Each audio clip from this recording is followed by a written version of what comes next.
Hello everyone, আজি আৰু এটা নতুন ভিডিও হয়। আজি তোমালোকক মই অসমীয়া সাবজেক্টৰ কাৰণে কিছুমান ইম্পৰ্টেন্ট কোৱেশ্চন দিব ওলাইছো যিবোৰ তোমালোকৰ মেট্ৰিকত আহিব পাৰে। আৰমনিতে কৈ থম মই নিজে অসমীয়া সাবজেক্টৰ টিচাৰ নহয়, কিন্তু হলেও মই কি কৰিছো টেষ্ট পেপাৰখিনি উপৰি মই বেছিকে ফোকাস কৰিছো প্ৰিভিয়াস ইয়াৰ কোৱেশ্চনৰ ওপৰত। কোৱেশ্চন বেংকখন উলিয়াই প্ৰিভিয়াস ইয়াৰ কোৱেশ্চন বিলাক পেটাৰ্ন বিলাক চাই কেইটামান ইম্পৰ্টেন্ট কোৱেশ্চন মই বাছি দিছো। তোমালোকে যদি মন থাকে পঢ়িব পাৰা, কাৰণ মই নিজেও অসমীয়াত 2015 হয় এছএছএলসি 98 নম্বৰ পাইছিলো। তে তোমালোকে যদি বিশ্বাস হয় পঢ়িবা, নহলে নপঢ়িলেও হ'ব। খালি এইকেইটা কোৱেশ্চন এটলিষ্ট পৰীক্ষালৈ যোৱাৰ আগত নোচোৱাকে নাযাবা। কোনোবাই যদি ভাৰতীয় সংস্কৃতিৰ পাঠটোত আকৌ একেদৰে এক নম্বৰৰ প্ৰশ্নকেইটা চাবা ভালদৰে। অজন্তাৰ ছবিবোৰে এক নম্বৰৰ গোটেইকেইটাই চাবা, ঠিক আছে? এক নম্বৰৰ প্ৰশ্ন গোটেইকেইটা চাবা। গোটেই এক নম্বৰৰ প্ৰশ্নকেইটা চালো আমি। তাৰ পিছত আমি চাম অজন্তাৰ ছবিবোৰত কি ভাব বস্তু প্ৰকাশ পাইছে, সেইটো কোৱেশ্চন চাবা, ঠিক আছে? ঠিক তেনেকৈ অজন্তাৰ গুহাৰ শিল্পকলাৰ এটি বিৱৰণ দিয়াটো চাবা। ভাৰতৰ বুৰঞ্জীত কেনেকৈ স্থানীয় আৰু বহিৰাগতৰ মাজত সাংস্কৃতিক সমন্বয় গঢ়ি উঠিছিল, এইটো কোৱেশ্চন চাবা। নেক্সট এইটো কোৱেশ্চন বহুতবাৰ আহিছে, এইটো চাবা একবাৰ। ভাৰতীয় সংস্কৃতিৰ বিৰাট সমন্বয়ৰ বস্তু যুক্তিযুক্ততা ব্যাখ্যা কৰিব দিছে, ঠিক আছে? তাৰপিছত আৰু এইটো প্ৰশ্ন চাবা 6 নম্বৰটো। সংস্কৃতিৰ অবিচ্ছিন্ন যাত্ৰাই হৈছে ভাৰতীয় জীৱনৰ মূল সম্পদ, তাৎপৰ্য ব্যাখ্যা কৰা। এইটো হ'ল।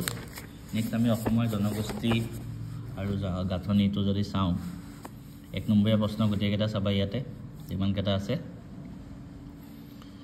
তাৰপিছত 2 নম্বৰীয়া প্ৰশ্ন যদি মই কওঁ এইটো চাবা। এই গোটেইবোৰ হ'ল স্বতঃপ্ৰণোদিতভাৱে হোৱা প্ৰক্ৰিয়া, অন্তৰ্নিহিত অৰ্থটি ব্যাখ্যা কৰা। তাৰপিছতে অসমীয়া পুৰণি সাহিত্যৰ সমলবোৰ কি কি, এইটো চাবা। তাৰপিছত এইটো চাবা। অসমৰ বৈচিত্ৰ্যপূৰ্ণ জনগোষ্ঠীৰ গাঁথনিতে অসমীয়া সংস্কৃতিৰ বৈশিষ্ট্য ৰক্ষা পৰিছে, তাৎপৰ্য ব্যাখ্যা কৰিব দিছে, এইটো কোৱেশ্চন চাবা ভালকৈ। নেক্সট আমি বেলেগ চেপ্টাৰত যাওঁ এতিয়া। এইটো হ'ল ইণ্টাৰনেটৰ তিতা মিঠা। ইণ্টাৰনেটৰ তিতা মিঠাত ঠিক একেদৰে এক নম্বৰীয়া প্ৰশ্নকেইটা চাবা ভালকৈ। এক নম্বৰৰ এক নম্বৰীয়া প্ৰশ্ন যিমানকেইটা আছে 1, 2, 3, 3টা। তাৰপিছত ভাইৰাছৰ ওপৰত চাবা। ভাইৰাছ কি হয় চাবা। ভাইৰাছে কম্পিউটাৰ এটা কেনেকৈ বিজুতি ঘটাব পাৰে সেইটো চাবা। তাৰপিছত এইটো এটা ইম্পৰ্টেণ্ট প্ৰশ্ন, ইণ্টাৰনেটৰ অত্যাধিক ব্যৱহাৰে ছাত্ৰ ছাত্ৰীৰ জীৱনত কেনে প্ৰভাৱ পেলায়, সেইটো কুৱেশ্যন চাবা। নেক্সট আমি নেক্সট চেপ্টাৰত গৈ আছোঁ এতিয়া। এইটো হ'ল অৰুণিমা সিনহা। এক নম্বৰীয়া প্ৰশ্নটো চাবা। অৰুণিমা সিনহা কোনবিধ খেলত দক্ষতা আছিলে, তাৰপিছত এইটো প্ৰশ্ন চাবা। এভাৰেষ্টৰ বুকুত ভৰি থৈ অৰুণিমাহঁতে খৰখেদাকৈ কিয় নামি আহিছিল, এইটো কুৱেশ্যন চাবা।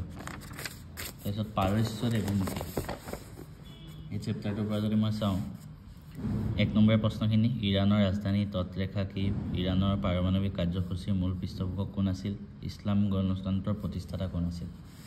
তাৰপিছত 2 নম্বৰীয়া প্ৰশ্নখিনিৰ পৰা যদি মই চাওঁ, এইটো কুৱেশ্যন চাবা। ইৰাণৰ নৱবৰ্ষৰ বিষয়ে, বেহেষ্ট ই জাহাৰাৰ লগত তেহৰানবাসীৰ সম্পৰ্কৰ বিষয়ে, ইৰাণৰ শাসক নদীৰ শ্বাহৰ ৰাজত্বই ভাৰতবৰ্ষত কি বিভীষিকাৰ সৃষ্টি কৰিছিল সেইটো, আৰু তেহৰানৰ প্ৰাকৃতিক অৱস্থা কেনেকুৱা আছিল, এইকেইটা।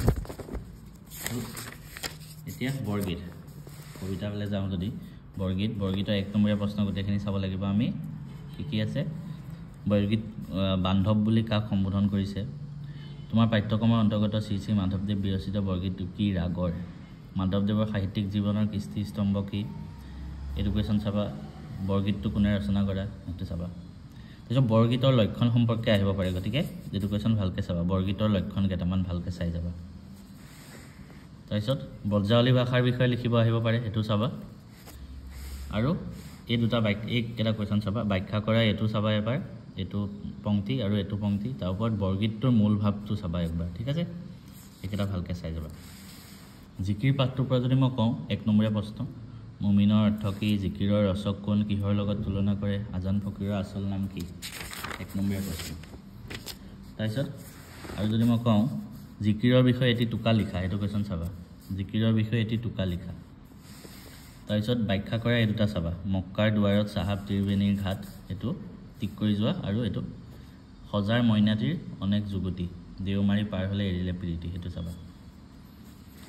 প্ৰশস্তি পাঠটোৰ পৰা যদি মই চাওঁ, কবিতাটোৰ মূল ভাৱটো চাবা একবাৰ। আৰু মন্দিৰৰ উপেক্ষিত প্ৰেম পৰিমল যচা বুলি কবিয়ে কৈছে, এক নম্বৰ প্ৰশ্নটো চাবা।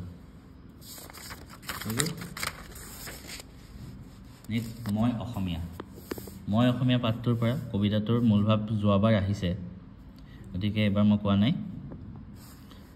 অসমৰ হেংদাং ক'ত জিলিকিছিল সৈয়দ আব্দুল মালিকৰ একমাত্ৰ কবিতা পুথিখনৰ নাম কি এইকেইটা চাবা চমু প্ৰশ্নাৱলী এই ব্যাখ্যা কৰাটো চাবা ক'ত অটবলে পালে অসমৰ সেনানীয়ে শুকান খান্দ আৰু পানী আজলি অসমৰ হেংদাং জিলিকিল দুপৰৰ পূৰ্ণ আলোকত এই দুটা ব্যাখ্যা কৰা চাবা তাৰপিছত দৃষ্টান্তৰ পাঠটোত চাওঁ 1 নম্বৰীয়া প্ৰশ্ন গোটেইকেইটা আমি চাব লাগিব ঠিক আছে তোমালোকে পজ কৰি চাই লোৱা গোটেইকেইটা 1 নম্বৰীয়া প্ৰশ্ন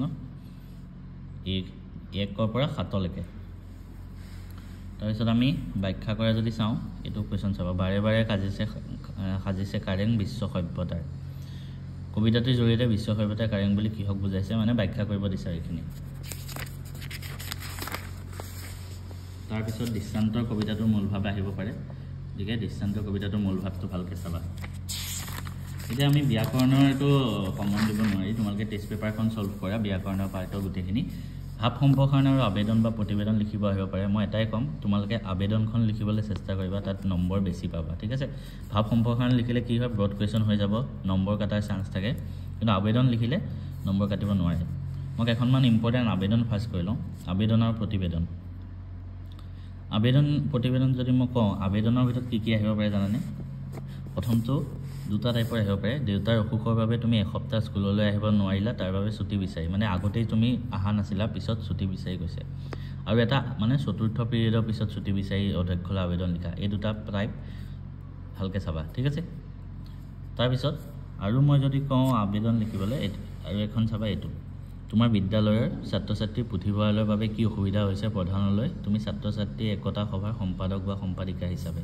এইটো ইম্পৰ্টেণ্ট চাবা ঠিক আছে তিনটা কলো এটা কি ছুটি বিচাৰি এটা চতুৰ্থ পিৰিয়ডত ছুটি আৰু এটা পুথিভঁৰালৰ ভাবে প্ৰতিবেদন যদি মই কওঁ প্ৰতিবেদন কি হ'ব তোমাৰ অঞ্চলটোৰ খোৱা পানীৰ সমস্যাৰ বিষয়ে বাতৰি কাকতলৈ প্ৰতিবেদন এইটো চাবা তাৰোপৰি তোমাৰ অঞ্চলটোৰ বাট পথ দলং যি নষ্ট হৈছে তাৰ ওপৰত এটা প্ৰতিবেদন তাৰোপৰি আৰু এটা প্ৰতিবেদন কলো অসমৰ বিদ্যালয়বোৰত শিক্ষাৰ পৰিৱেশ কেনেধৰণে উল্লেখ কৰি এইটো এটা তিনটা কলো এইটো লাষ্ট বিদ্যুৎ কৰ্তন ইংলিছতো আহে লোড শেডিঙৰ ওপৰত এইটো এটা চাবা এইকেইটা প্ৰতিবেদন ঠিক আছে কেইটামান মই ব্যাখ্যা কৰা হলেও কৈ দিছোঁ তোমালোকে চাই যাবা যি মূলা বাহে তাৰ দুপাদতে চিন সেইটো চাবা ৰাইজে নখ জুকাইলে নয় বয় সেইটো চাবা লাগি থাকিলে মাগি নাখায় সেইটো কুৱেশ্যন চাবা আৰু এইটো চাবা পঢ়াই পঢ়াই ৰুৱে পাণ এই তিনে নিচিন্তে আন চাৰিটা কৈছোঁ আৰু এটা কৈ আছোঁ শুই থকা শিয়ালে হাঁহ ধৰিব নোৱাৰে এই পাঁচটা তোমালোকে ব্যাখ্যা কৰা ভালকৈ চাই যোৱা এইখিনি আবেদন চোৱা এইখিনি চোৱা ৰচনা মই অলৰেডি ক'লোৱে ৰচনা কি ক'লো তোমালোকে যদি পাহৰিলা ডেছক্ৰিপশ্যনত লিংক দি থোৱা থাকিব অসমীয়া কমন ৰচনা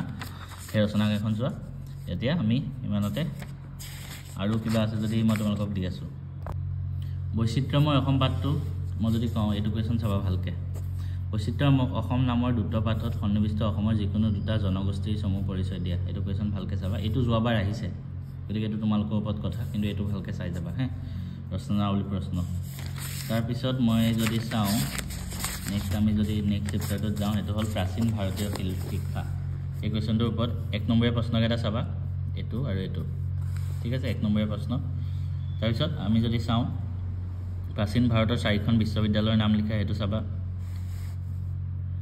আজিকালি শিক্ষাৰ লগত প্ৰাচীন ভাৰতৰ শিক্ষাৰ মূল পাৰ্থক্য তাৰপিছত এইটো কুৱেশ্যন চাবা নালন্দা বিশ্ববিদ্যালয়ত কোনো খৰচ নোলোৱাকৈ কি বিষয়ত শিক্ষাদান কৰিছিলে এই 4টা প্ৰশ্নই চাই যাবা ইয়াত বেছি প্ৰশ্ন নাই গোটেইকেইটা চাই যাবা ইয়াৰ ভিতৰতে আহিব ঠিক আছে আৰু যদি কিবা চেপ্টাৰ আছে মই চাই আছোঁ এতিয়া পিছত আমি বিষাদ যুগ এই চেপ্টাৰটোত ৰাখিছোঁ এতিয়া যদি বিষাদ যুগ পাঠটোৰ পৰা কম ভট্টদেৱৰ সম্পূৰ্ণ নামটো এইটো যোৱাবাৰ আহিছে এইটো চাবা কুলক্ষয় দুখ কি বিষাদ যুগ পাঠটিৰ মূল কি অৰ্জুনৰ ধনুখনৰ নাম কি ভট্টদেৱৰ গুৰু কোন এইকেইটা কুৱেশ্যন তাৰপিছত আমি চমু প্ৰশ্নাৱলীত যদি চাওঁ ভট্টদেৱৰ গদ্যৰ দুটা বৈশিষ্ট্য লিখা এইটো চাবা এইটো কুৱেশ্যন চাবা এইটো যোনটো ব্যাখ্যা কৰা আছে তাৰপিছত এইটো কুৱেশ্যন চাবা জানাৰ ৰাজা তাৰপিছত এইটো কুৱেশ্যন চাবা 8 নম্বৰটো ঠিক আছে এইকেইটা প্ৰশ্ন তোমালোকে চাই যাবা বিষাদ যুগ পাঠটো আমি নেক্সট এতিয়া যাম ক'ত নেক্সট আৰু কি চেপ্টাৰ আছে ধৰ জাৰু ধৰ ভাই এই কবিতাটোত ফাৰ্ষ্ট তোমালোকে এইটো চাবা জীৱন আৰু সাহিত্য কৰ্ম তাৰপিছত এইটো কুৱেশ্যন চাবা কবিৰ মানে স্বদেশ প্ৰেমৰ ভাৱ কিদৰে প্ৰকাশ পাইছে সেইটো কুৱেশ্যন চাবা বাকী 1 নম্বৰীয়াখিনি তোমালোকে এইটো কুৱেশ্যন চাবা নহ'লে যে বিশ্বসভাত নহ'ব তোৰ বহাৰ ঠাই ঠিক আছে এইখিনি চাবা তাৰপিছত আমি কানাই চাতুৰি পাঠটোত যাওঁ আমি যদি কানাই চাতুৰি পাঠটোত চাওঁ কপিল মুনিৰ মাতৃৰ নাম কি ইম্পৰ্টেণ্ট তাৰপিছত কি ৰূপ ধাৰণ 1 নম্বৰ প্ৰশ্ন গোটেইকেইটা চাবা কি ৰূপ ধাৰণ কৰি কৃষ্ণই বলিক চলনা কৰিছিল কৃষ্ণই কলৈ গুচি যাব বুলি কৈছে এইটো কুৱেশ্যন 4 নম্বৰটো কি ৰূপ ধাৰণ কৰি কৃষ্ণই দেৱতাসকলক অমৃত খুৱাইছিলে সেম কুৱেশ্যন ৰিপিট হৈ আছে দেখিছানে এইটো কুৱেশ্যন চাবা ভালকৈ ইম্পৰ্টেণ্ট অৰ্থ লিখা একেটা চাবা ব্ৰহ্মা আদি কৰি এইটো কুৱেশ্যন তাৰপিছত শব্দৰ আৰ্থনিক ৰূপ এইটো তাৰপিছত মষ্ট ইম্পৰ্টেণ্ট এইটো কুৱেশ্যন তথাপি তুহাক দেখন্তে দৰত উৰি যায় মোৰ জীৱ এইটো কুৱেশ্যন ভালকৈ চাবা এইটো পৰীক্ষাত আহিব পাৰে হয়তো ঠিক আছে তাৰপিছতে আমি আৰু যদি চাওঁ এফালে আমি কেইটা চালোঁ তাৰপিছতে এইটো কুৱেশ্যন চাবা কৃষ্ণই কি ৰূপ ধাৰণ কৰি কেনে কাৰ্য সাধন কৰিছিলে পাঠৰ সহায়ত লিখিব দিছে এইটো কুৱেশ্যন চাবা তাৰপিছত এইটো কুৱেশ্যন চাবা 9টো আনকাল যদি দেখা মোৰ পাৰিবাহা মোক গালি কোনে কাক উদ্দেশ্যি কৈছিলে এইটো কথা তাৰপিছত কানাই চাতুৰি কবিতাটোৰ মূল ভাৱ লিখাও আহিব পাৰে এইটো কুৱেশ্যনো ভালকৈ চাই যাবা ইমানখিনি চাবা ঠিক আছে আৰু এইটো কুৱেশ্যন চাবা লাষ্ট 6 ৰাতি সেনাৰ বংশ এইটো ঠিক আছে ইমানখিনিতে হৈ গ'ল চাগে আমাৰ পাঠ খতম